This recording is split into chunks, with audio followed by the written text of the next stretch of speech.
We're joined today by Steve Garwin, Chief Technical Officer for Belararox. Steve, thanks for your time. Thank you, David. Particular focus on the Argentinian project, the TMT Project.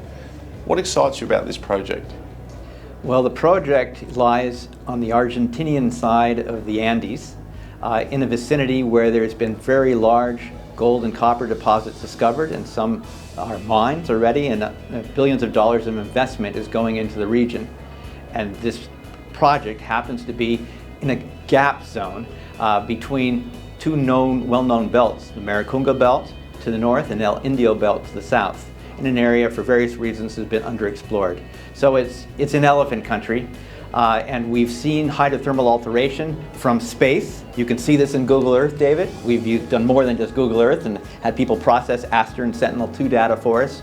And some of the signatures we're finding within the TMT project are very similar to those that are expressed by Veladero, an 11 million ounce gold deposit 20 kilometers to the south, and Villa del Sol, kind of porphyry copper epithermal gold system to the north.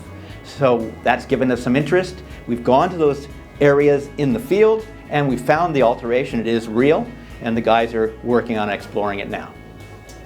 You are an advisor to the company. You advise a lot of companies.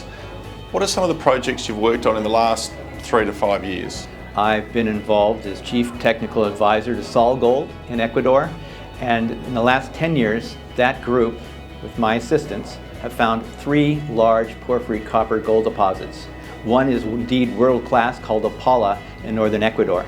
I also am a Chief Technical Advisor to Hot Chile, listed here on the ASX, in northern Chile, and they've got a 1 billion ton ore body there, or bodies that total 1 billion tons. I also work for other groups, such as Japan Gold on epithermal systems in Japan, other places in Ecuador. So it's been a lot of fun. I mean, I'm an independent consultant, David, but I get to interact and train the technical teams for many groups, and several of them are making discoveries. So you've seen a lot of groups make discoveries and build out ore bodies. What excites you about the TMT project? Well, if you want to find elephants, go to elephant country.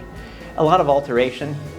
We're employing some of the Sol Gold guys that were involved in the discoveries I just mentioned, and they're helping train and map and sample so they know what they're looking for, David. And we're finding indications of the middle to upper levels of a porphyry system. So that's exciting. And we're finding a number of systems, and the alteration packages are large enough that you could fit a deposit in there. So now, of course, what needs to be done is the hard work. The geologizing, the mapping, geochemical sampling. We will do some ground magnetics, and then they integrate all that to then drill our best targets the latter part of this year. Talking about the future work program, you've only been on the ground less than a year.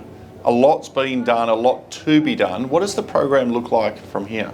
Well, we've only been on the ground since late October, and it's gone well. They're hitting it hard, over 20 guys, hammer and tongs. So basically we just go through and do the work. These guys are confident, they're empowered, they know how to find porphyry deposits. So that means we map it, we do sampling of the rocks and the colluvium going down the hills, we do some ground geophysics such as magnetics, we integrate that, and we can get an idea of the 3-dimensional zoning in the elements and in the various minerals we're mapping. And then we can predict how deep it might be to drill, bring in rigs and test our ideas. It's all about testing ideas and finding elephant in elephant country. It's exciting times ahead for Belararox and its shareholders. Steve, thanks for your time. Thank you, David.